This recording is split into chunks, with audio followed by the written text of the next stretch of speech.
Hey folks, part 4 of Scythe faction strategies, and we're here with the Saxony Empire with Gunther, Nacht and Tag. Gunther Tag. Gunther Tag, Mr. Sunny. And Gunther Tag to you, Mr. Jad. Yes, that's right. Saxony time! Alright, what are these guys good for? Well, fighting. And getting stars by fighting. That's kind of their big thing. Also, they have a very good starting position. Who would have guessed? Well, dominate is really the key over here. So there is no limit to the number of stars you can place from completing objectives and winning combat. Now, I mentioned combat, but really objectives are a thing as well. Remember, you get 2 objectives in this game, and most factions are going to do one of them, but these guys can do both. So it could be a possibility to get a third of your stars, a whole third, by doing both of the objectives. So these are the guys where you might choose to deviate from your starting economic plan just to meet the objectives, because you can get more stars that way. That's totally possible. The big thing with them, though, is the fighting. And it should be said that in this game, the max number of stars you can get from any other faction is 2 from fighting, right? Yeah. Any more fighting beyond that is kind of painful. And you know, if you're still fighting to get your star from the military power, it can be very painful to just sit there and take hits from everybody while they get their stars while you're already maxed out. Yeah. But for the Saxons, they can still get their stars. They can totally win the game by picking on weak people and just getting the stars they need that way. So these guys are the ninja, well, not very thematically appropriate, but they're the ninjas of this game because they can very easily rack up stars while everyone else is playing their own little Euro game, trying to get the resources they need to do the bottom actions they need, right?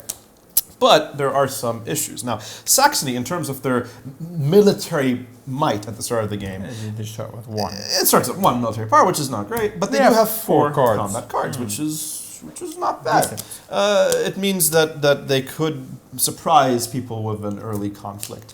But of course, fighting with only your hero is not really an option. So what are the things that the Saxons can do? Let's look at their starting board. Yeah. So They start with some oil, some metal, and a village. Very similar to the Rus-Soviet Union, although slight difference is it's a bit harder to get to the initial village, right?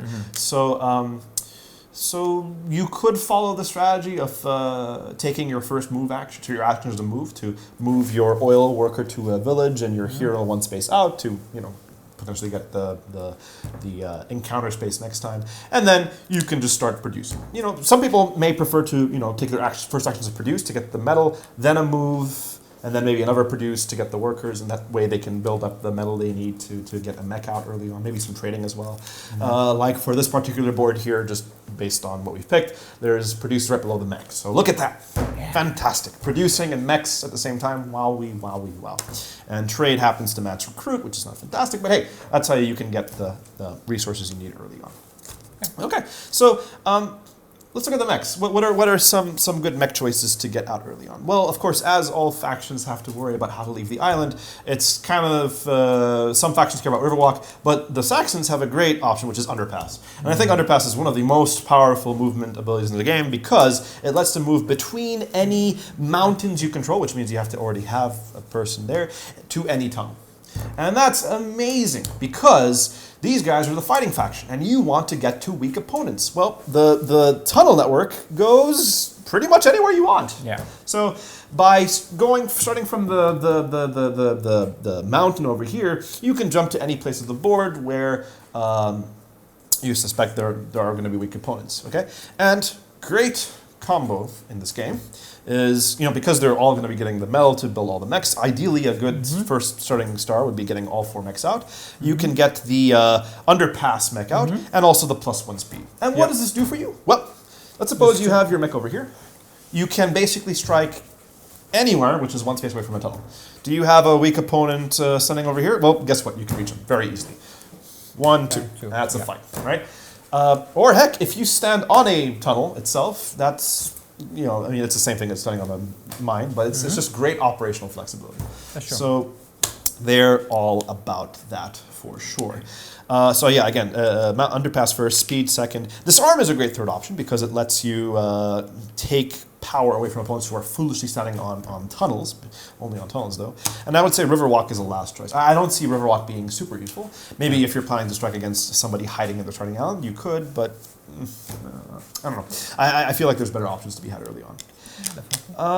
So that is that's Saxony's game. They're all about building mechs. Maybe getting to the oil at some point later on. Like you can still use the strategy of okay, they're recruiting. They're getting some metal. They're getting some workers. They spend their first guy to get either underpass or +1 speed. Your call.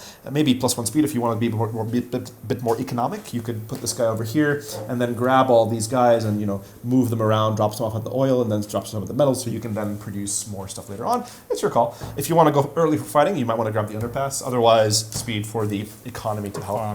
Like here, I think +1 speed would be better because you want to keep producing, get a mech, boom, boom, boom, boom, boom. Get those 4 mechs. Let's go have some fun. Spend those 4 combat cards. That's the game plan for Saxony. When Saxony's on the board, the other faction should be worried about them precisely because a good player can easily strike any of their operations, right? And while they are lower on the power scale, you really can't neglect the combat cards they start with. That could be pretty powerful for them. It's possible. So in terms of recruit. I think the best. Here's my question, right? They start with 4 combat cards and 1 bolster. That's right. So, other than getting the mechs out, what are they doing in order to enable themselves to get into more fight? Are they bolstering for the cards? Are they enlisting to get the freebie cards? What are they doing to get the necessary military power to be able to engage in fights early on? Great question. It's kind of hard for them to get the grain they need to recruit, so I think recruiting is something they won't usually do early on. But if you happen to get a recruit through your encounter card from your hero walking over there, then I recommend the best one would be to grab either the upgrade one, which gives you more military power, and also covering up the military power one to get you that boost of power, or even the cards. The big thing with the Saxony Empire is overwhelming numbers. Remember, every mech or hero in a fight can add you 1 card. So having more heroes and mechs basically means you can overwhelm their combat power with cards.